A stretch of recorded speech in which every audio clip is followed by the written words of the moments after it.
Assalamualaikum dan salam sejahtera. Bersua kembali dalam 2030 bersama-sama saya, Dr. Jennery Amir. Pandemik COVID-19 tidak pernah tidur. Ia sentiasa berjaga.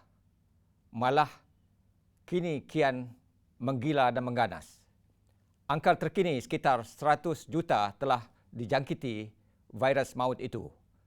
Dengan sekitar 2 juta telah pun meninggal dunia. Mungkinkah virus ini akan terus melonjak? Apakah harapan warga dunia untuk tangani virus ini dengan cara yang berkesan? Jadi harapan rakyat Malaysia dan juga warga dunia ialah terhadap vaksin untuk memastikan COVID-19 ini dapat dikekang. Jadi untuk memperkatakan isu ini dengan lebih lanjut, bersama-sama saya kali ini tetamu istimewa ialah Dr.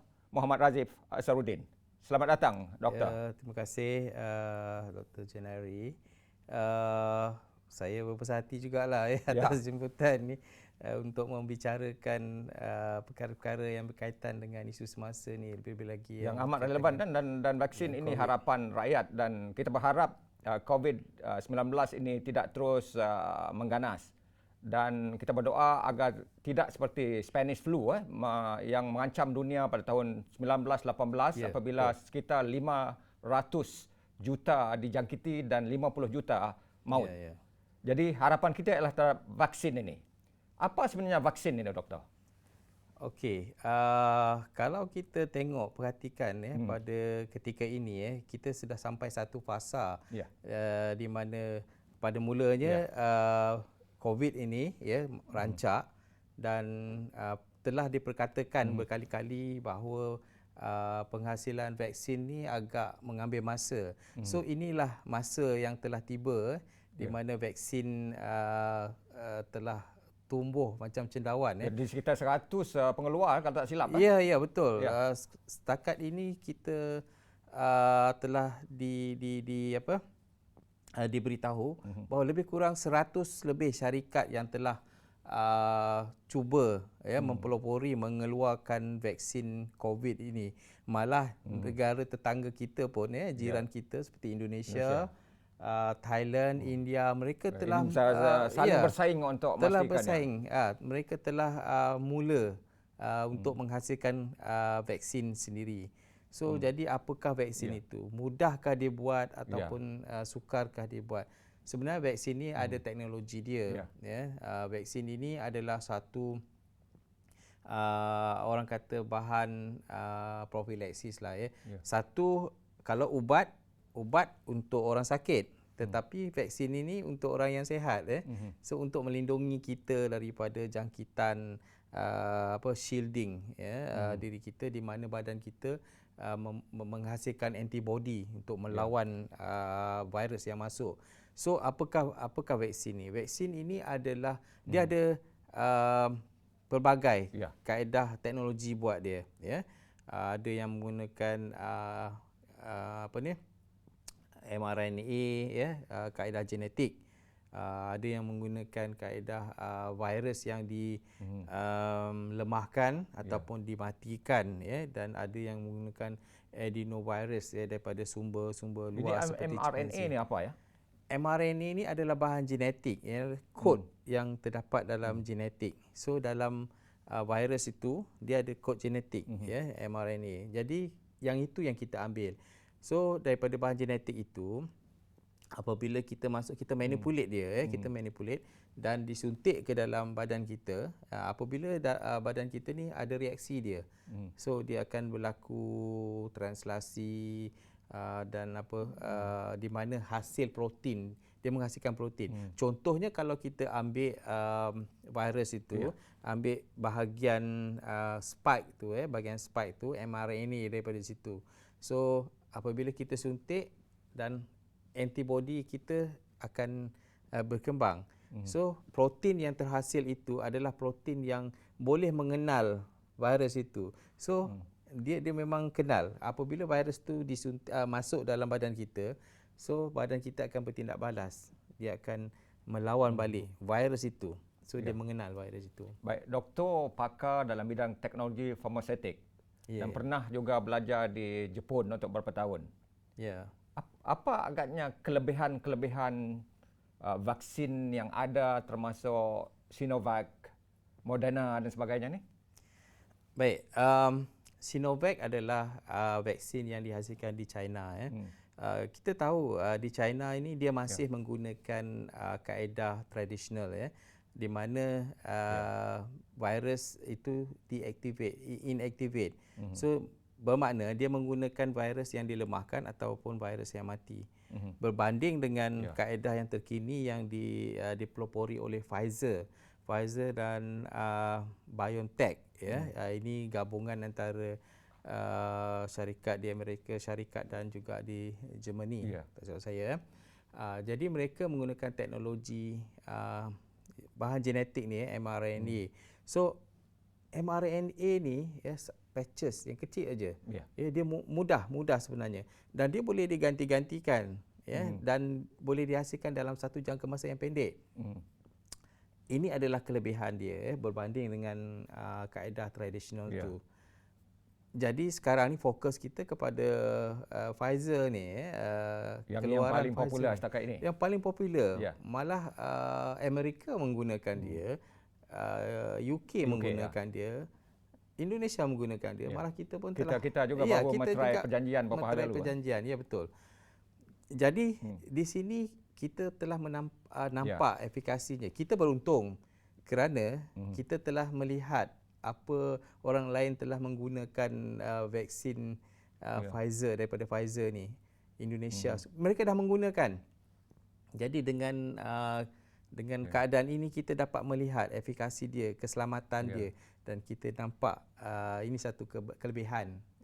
Jadi kita tak ragu-ragu terhadap vaksin ni. Sedangkan vaksin ni telah diperkatakan dia punya 95% dia punya efikasi. Jadi 95% ni satu angka yang peratusan agak tinggi. Jadi kita boleh meletak kepercayaan kita dekat situ berdasarkan kepada ujian-ujian. Ini bukan saja ujian klinikal tahap 1, 2, 3, tetapi telah digunakan oleh manusia-manusia yang yang ada sekarang ni. Saya fikir di Arab Saudi, di Bahrain, UK, di Amerika telah digunakan. Jadi, betul. Sebenarnya apa yang berlaku, mereka ni sebenarnya tak sabar nak gunakan vaksin ni. Jadi adalah peruntukan seperti peruntukan darurat supaya mereka dapat menggunakan sebelum pendaftaran sebenar. Tapi bagi kita, kita harus menunggu pendaftaran penuh baru kita boleh guna. Ini juga sebenarnya satu kelebihan, seperti mana yang disebut tadi, bahawa kita boleh melihat di depan mata kita keberkesanan, keselamatan penggunaan vaksin dari Pfizer ini. So inilah yang menjadikan kita lebih yakin untuk rakyat kita lah, rakyat Malaysia yang sebenarnya memerlukan vaksin yang sangat selamat. Dan kita tak perlu risau. Jadi doktor, kita berhenti rehat untuk sekitar dan kita bincangkan lebih lanjut selepas ini.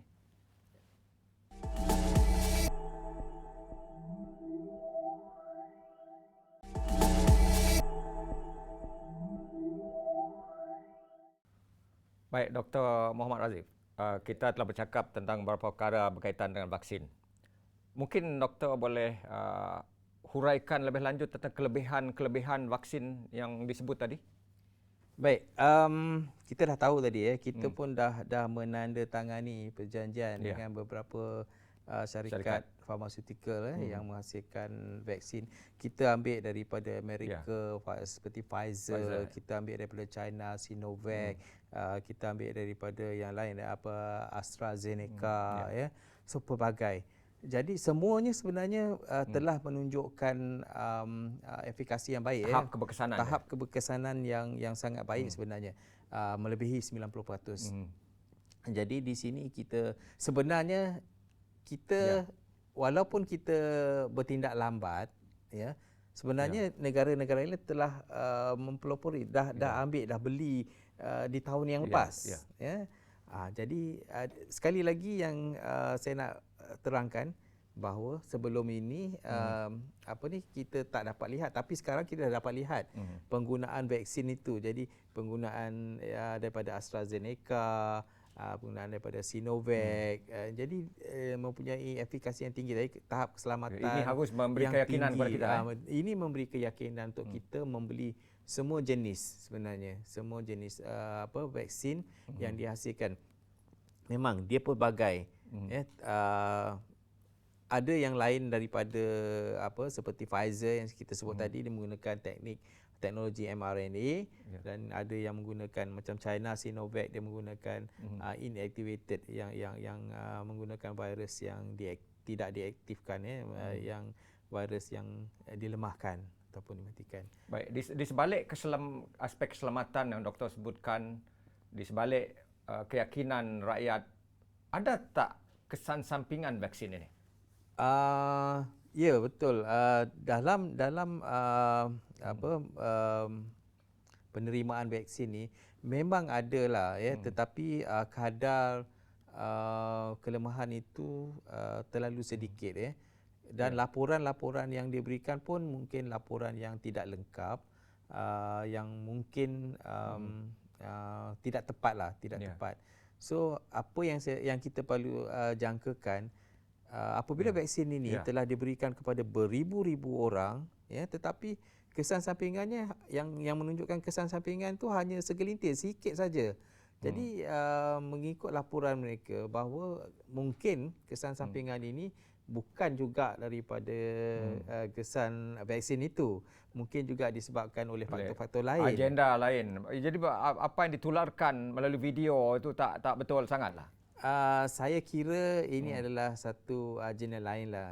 Biasalah kalau dalam perniagaan ni, atau persaingan lah. Persaingan, terdapat persaingan. Jadi doktor, yang menarik di sini ialah aspek ada rakyat kata berapa dos yang perlu diberi untuk disuntik untuk vaksin ini? Berapa dos? Biasanya 2 dos lah. Setiap orang 2 dos. Dos pertama, kemudian selang berapa lama? Selang 3 minggu dos yang kedua. Kemudian hasilnya di mana tindak balas menghasilkan antibody itu boleh berlaku dalam tempoh seminggu. Mengapa perlu 21 hari itu? Ini sebenarnya untuk melihat bahawa aktiviti ataupun tindak balas itu dalam badan kita, tindak balas biologi itu telah berlaku. So jadi dekat situ kita dapat melihat bahawa vaksin itu berjaya atau tidak selepas disuntik. Ada reaksinya. Pada pandangan doktor, siapa dulu, golongan mana yang harus diberi keutamaan? Kita lihat kalau ikut protokol di negara kita ni, di mana-mana pun lah di dunia, prioriti dia diberikan kepada orang-orang di barisan hadapan lah, barisan hadapan yang bertindak untuk mengekang melawan COVID ini, seperti pegawai-pegawai perubatan, jururawat dan yang sebagainya lah. Kemudian kanak-kanak, orang-orang tua dan juga orang-orang yang mempunyai risiko yang tinggi lah. Ini adalah prioriti lah kalau kita nak bagi. Kerana apa? Kalau orang muda, orang yang masih kuat antibodinya, mereka ni boleh dikemudiankan. Kita bagi prioriti kepada orang yang sebenarnya sangat-sangat terkesan apabila dijangkiti, dan boleh menyebabkan kematian yang terus. Kalau orang muda tu kena pun kadang-kadang dia boleh bertahan lagi, dia antibody dia tinggi. So ini adalah satu keadaan di mana ini nanti kita cerita kemudian lah, pasal antibody ni, kekuatan pada seseorang itu melawan COVID ni secara natural. So prioritinya itu. Golongan mana pula tak boleh menerima suntikan ini? Ada tak individu tertentu, mungkin wanita mengandung kah? Biasanya kalau dalam bidang perubatan ni adalah kekangan bagi orang-orang yang contohnya lah orang yang alahan. Kita tak boleh bagilah orang-orang yang alahan ini kerana dia boleh menyebabkan kesan-kesan sampingan yang lebih teruk, orang-orang yang mengandung, menyebabkan kesan-kesan yang tidak diingini. Tapi walau bagaimanapun mereka ini harus dilindungi dengan cara yang lain lah. Ya. Jadi untuk mencapai kekebalan atau imuniti kelompok, herd immunity, berapa peratus agaknya perlu disuntik?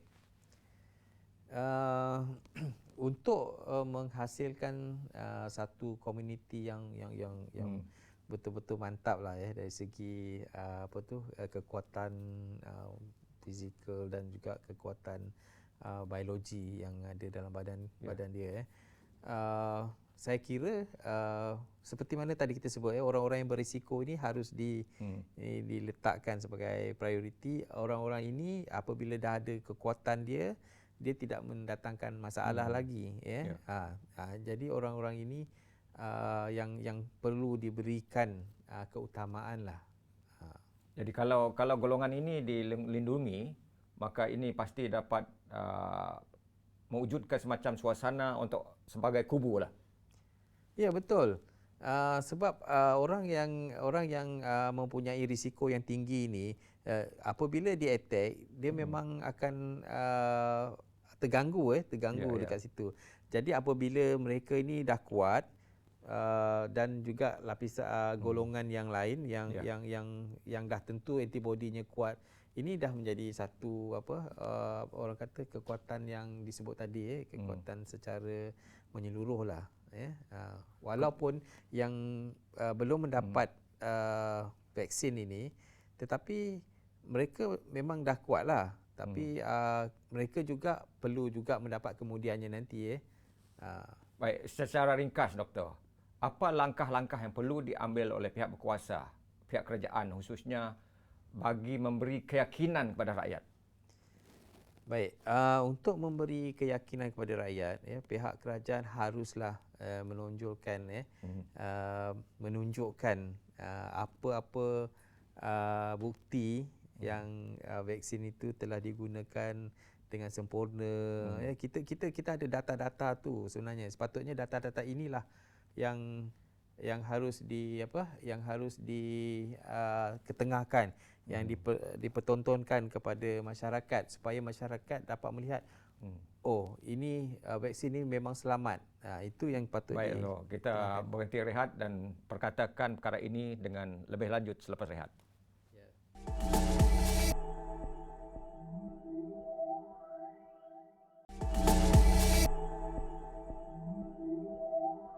Anda sedang mengikuti 2030. Kita sedang memperkatakan soal vaksin dan COVID-19. Jadi Dr. Muhammad Razif, di sebalik apa yang kita perkatakan tadi, tentu ada kekangan-kekangan dari segi vaksin ini. Boleh Doktor huraikan? Baik, seperti mana yang kita tahu, secara globalnya, demand vaksin ni sangat tinggi. Semua negara dalam dunia ni perlukan vaksin. Berebut-rebut. Jadi kita perlulah dengan secara sistematiknya, contohlah untuk menempa. Ini mengambil masa sebenarnya. Nak buat vaksin tu satu hal lagi. Nak buat vaksin dia mengambil masa yang lama. Lepas tu nak persediaan dia lagi, logistik dia lagi. Contohlah. Antara logistik yang diperlukan? Inilah yang menjadi kekangan sebenarnya. Kalau kita memilih contohnya lah daripada syarikat Pfizer, vaksin yang dibekalkan itu, dia perlu disimpan pada suhu negatif 70 darjah. Negatif 70. Kenapa harus negatif 70? Negatif 70 ni sebenarnya kita nak mengekalkan mRNA yang ada dalam vaksin itu. Jadi mRNA ni dia hanya tahan pada suhu negatif. Kalau tidak dia tak stabil dan dia boleh rosak. Jadi logistik ini perlu infrastruktur yang perlu kita sediakan untuk lebih-lebih lagi di kawasan pedalaman. So kita kena adakan semua ni. Lagi satu, kepakaran. Cukupkah kita kepakaran? Apa jenis kepakaran yang diperlukan untuk tangani vaksin ini? Sebab vaksin-vaksin ini pelbagai, seperti mana yang kita sebut tadi, ada yang digunakan daripada virus yang dilemahkan, virus mati, ada yang menggunakan fragment genetik apa semua ya. Jadi kepakaran yang berbeza diperlukan. Walaupun semudah menjaga vaksin tu di dalam tempat simpanan, tetapi harus ada ilmu ya untuk mengendali. So mengendalikan vaksin ini perlu ada kepakaran juga ya, bukannya sebarangan.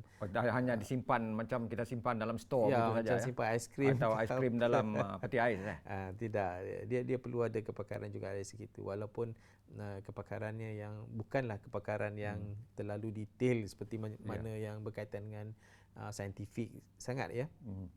Tetapi harus ada itulah ilmu supaya vaksin yang tersimpan itu kekal intact lah ya, kekal baik sebelum digunakan kepada inilah orang ramai. Baik, selain daripada kekangan ataupun tantangan, cabaran dari segi logistik, bagaimana dari segi pelaksanaannya untuk meliputi seluruh rakyat sekitar 32-33 juta dan di Sarawak sekitar 28 juta ni? Berapa lama agaknya masa diambil untuk pastikan imuniti kelompok ini 80%, 70% ini dapat diliputi? Saya kira kalau kita dah buat perjanjian perjanjian menyeluruh ya untuk mendapat 40% ke ataupun 20% itu mungkin tak ada masalah dari segi itu. Mungkin itu macam kita order order dia dah ada. Cuma nanti tahap bila kita nak bagi kedatangan dia mungkin secara berperingkat. Okey, kalau berperingkat itu maknanya orang yang berada di hujung-hujung nanti di tahun-tahun yang sebelum habis tahun 2021 ni, so dia lambat dapat so dia tak menyeluruh juga tetapi kalau perjanjian kita cakap sekali lamsam lamsam itu boleh datang lamsam, tapi untuk kita distribute kepada ke luar bandar itu seperti mana sebut tadi, perlukan logistik, perlukan peralatan yang lengkap dan sistematik supaya semua orang mendapat vaksin itu dengan cara yang lebih teratur itulah. Sementara menunggu vaksin ini tiba di negara kita, dijangka sekitar bulan Februari. Apa yang perlu dilakukan oleh rakyat bagi memastikan mereka dilindungi dan kita dapat sekaligus dapat mengekang dan mengawal penyebaran virus COVID-19 ini? Sebenarnya kita ni dah pun terbiasa dah setahun dah kita berhadapan dengan COVID ini. Jadi apa yang telah dicadangkan SOP yang dicadangkan oleh WHO, KKM kita patuhi. Sebenarnya kita dah ada bukti bahawa COVID ini kita boleh landaikan dia punya graf kita dah pernah lakukan itu di mana beberapa hari kita tak ada kes. Kita tak ada kes. Jadi kaedah ini sebenarnya kaedah yang betul kaedah yang sesuai. Jadi di mana silapnya sehingga angka kita begitu meningkat? Saya kira kealpaan kita sendirilah kadang-kadang kita berada dalam zon yang comfort ataupun kadang-kadang lali kita dah rasa macam selamat dan kita dah tak berapa begitu kisah sangatlah so distancing lah. Kalau setakat pakai mask tu saya rasa tak ada masalah, semua orang pakai mask, tetapi distancing tu kalau mungkin kat rumah kita boleh buat distancing, tapi kalau kita berada di pasar raya, berada di keramaian, kita lupa tu. Rasanya kita lupa. Itulah penyebab saya rasa itu dah memang sepatutnya kita sendiri walaupun di pasar raya kita duduk jauh, menjarakkan diri sepatutnya. Tetapi kita tak buat tu. Kita boleh lihat kat mana-mana. Malah kita sendiri pun kadang-kadang macam mana nak buat ni? Mungkin ada sesuatu yang kita dapat pelajari daripada negara yang berjaya dalam mengekang ancaman pandemik 19 ini. Mungkin doktor dapat huraikan, memetik iktibar daripada negara lain yang sama ada yang berjaya ataupun gagal? Setakat ni saya melihat negara yang berjaya sebenarnya China lah sebenarnya. Kalau dilihat, kita tahu tempat asal usul COVID ini daripada China di Wuhan.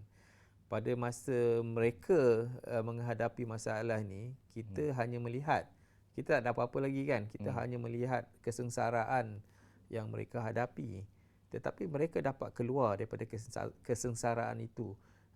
Daripada apa yang saya lihat, ya, mereka sebenarnya bertungkus lumus, ya, tanpa orang kata tanpa henti, ya. Mereka mencari jalan bagaimana nak buat itu buat ini. Jadi lockdown ni semua mereka dah lakukan. So ini adalah cara yang kita dapat lihat, yang dapat sebenarnya mengekang virus tu daripada keluar. Walau apa pun, sekiranya virus tu dah bertebaran di tempat lain, so kita terpulanglah pada tempat virus itu sampai. Jadi kita dapat lihat China telah berjaya. Setakat ini kita lihat, walaupun sebelum ni tak ada, saya kira sebelum adanya vaksin, so China dah berjaya dah. Dia dah berjaya sebenarnya. Sedikit kita dapat lihat mereka dah keluar. Jadi yang paling penting ialah bagaimana sikap rakyat itu menghadapi tantangan ataupun ancaman COVID-19, kerana hanya dengan sikap yang betul saja dapat kita keluar daripada kemelut yang kita hadapi ini. Jadi untuk memperkatakan bagaimana kita dapat melangkah ke hadapan, kita berhenti untuk seketika, Doktor. Betul.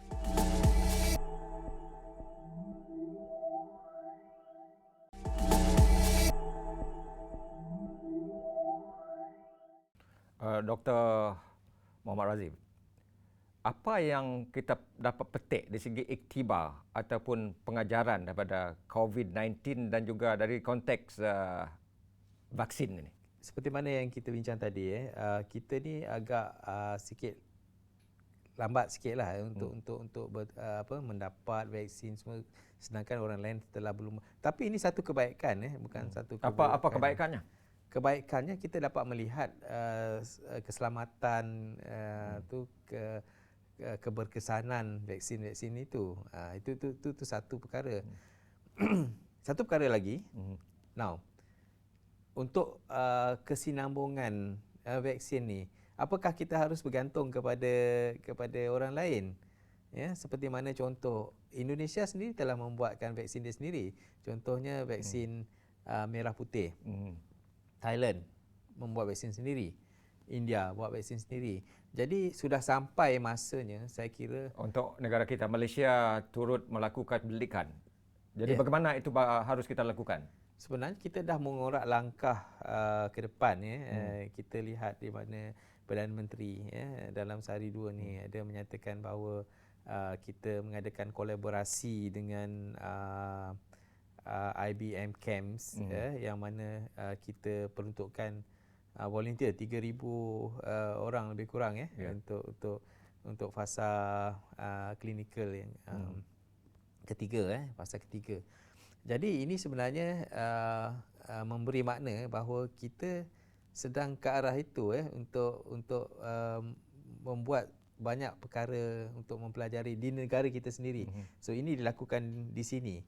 So seperti mana Indonesia, mereka membeli vaksin daripada banyak syarikat, tetapi secara pada waktu yang sama mereka juga lakukan penyelidikan. Betul. Pada waktu yang sama mereka cuba menghasilkan vaksin mereka sendiri. So ini juga berlaku pada negara-negara lain. Jadi kita harus mengikut langkah inilah. Kita tak boleh sepanjang-panjangnya mengharap ataupun bergantung kepada pihak luar. Jadi pihak mana yang harus memulakan langkah? Adakah pihak universiti atau apa?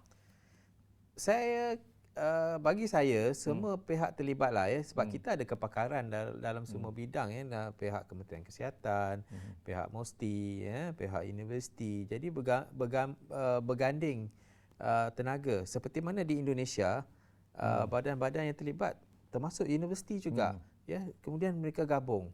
Jadi ini adalah satu langkah yang saya rasa langkah betul lah, untuk kita membina satu platform baru untuk kita menghasilkan vaksin kita sendiri. Kita ada pakar atau kemudahan untuk tujuan itu? Kita ada kepakaran tapi kita tak ada kemudahan. Ini yang disebut, kepakaran kita ada Sebab vaksin ni sebenarnya tak susah. Cuma teknologi dia memerlukan peralatan apa semualah jadi kita kalau India boleh buat, Thailand boleh buat, mengapa kita tak boleh buat jadi kita haruslah mengorak langkah menyediakan dirilah sekarang ni memang kita sebenarnya kita dah ada pengalaman buat vaksin tapi vaksin haiwan. Vaksin haiwan jadi telah ada langkah sebenarnya untuk kita menyediakan jadi harus terus digerakkan, jadi melangkah menuju ke 2030. Apa kesediaan lain yang perlu ada? Baik. Banyak perkara yang perlu kita, pertama infrastruktur, kedua kepakaran, ketiga education. Kita haruslah mendidik. Dalam keadaan yang sebegini, kita harus mendidik rakyat kita daripada peringkat bawahan sampai ke peringkat atasan, daripada orang muda, pada kanak-kanak sampai kepada orang dewasa. Kerana ini literasi tentang COVID ini sangat penting supaya tidak berlaku lagi orang kata contohlah COVID ini mudah merebak disebabkan oleh kealpaan. Jadi apabila orang telah diajar dengan betul, dengan sistematik, jadi kita akan dapat hasil yang lebih baiklah. Dari segi disiplin, doktor pernah belajar di Jepun. Mungkin disiplin Jepun ini dapat diamalkan. Bagaimana? Dapat doktor huraikan? Disiplin memang betul lah. Kalau di Jepun itu manusia dia mendengar cakap lah. Bukan kata kita tak mendengar cakap, tapi cara mereka itu kalau kita suruh dia buat satu benda, Jepun ni dia jarang kata no, dia selalu buat dulu. Dia akan fokus dan bekerja keras. Jadi dalam aspek dalam aspek COVID ni juga kita harus bekerja keras. Kita harus memastikan diri kita sendiri dan juga orang. Sebab itu kita ada tag kita jaga kita. Jadi kita jaga diri kita dan kita juga jaga orang lain supaya masing-masing semua dah tahu dah tanggungjawab ini. Jadi tanggungjawab bersamalah. Doktor bercakap tentang soal R&D, soal penyelidikan, research and development, tentang kekangan-kekangannya. Bagaimana dari segi kekangan, dari segi peruntukan keuangan atau geran untuk penyelidikan ini? Adakah sudah memadai untuk memastikan kita dapat terus menerokai bidang ini bagi memungkinkan Malaysia ini berada di atas landasan yang betul dan dapat berdiri sama tinggi, khususnya untuk berdepan dengan penyakit-penyakit ini menuju ke hadapan? Sebenarnya kita tak ada banyak pilihan. Waktu ini kita tak ada banyak pilihan. Kita harus meneruskan apa saja yang ada untuk kelestarian dan kesinambungan apa-apa yang berkaitan dengan, kita tak tahu bila COVID ini akan berakhir. Jadi kita harus bersedia walau apa pun. Jadi seperti mana saya sebut tadi, education, research and development, kita harus menyediakan ini harus menyediakan ini. Carilah mana geran ke, peruntukkanlah supaya kita dapat membina satu orang kata platform yang kita sendiri boleh buat apa saja lepas ini. Sebab lepas ni kita dah tahu mungkin akan ada yang lain-lain lagi yang harus kita hadapi. Dalam 1 minit, doktor, kita sedang berdepan dengan perang. Kita tak boleh kalah dalam perang menentang COVID-19. Dalam 1 minit, apa gesaan doktor terhadap rakyat Malaysia? Okey, pertama-tamanya saya minta biarlah semua orang seperti mana tadi kita bersatu padu, bertungkus lumus untuk mengekang COVID ini, kita landaikan. Ini dah memang disuruh dah untuk melandaikan graf itu. Itu satu. Bila keadaan COVID ini dah reda, kita tak boleh apa. Kita kena buat sesuatu yang lain lagi supaya kita dapat membendung terus. Membendung terus. Jadi maksudnya rakyat harus akur pada SOP bagi pastikan kita dapat menang dalam menentang ancaman COVID-19 ini. Kalau tidak, ini akan mendatangkan risiko yang amat besar dari segi kesihatan dan juga ekonomi negara. Jadi untuk itu sekian saja, hingga jumpa lagi minggu depan.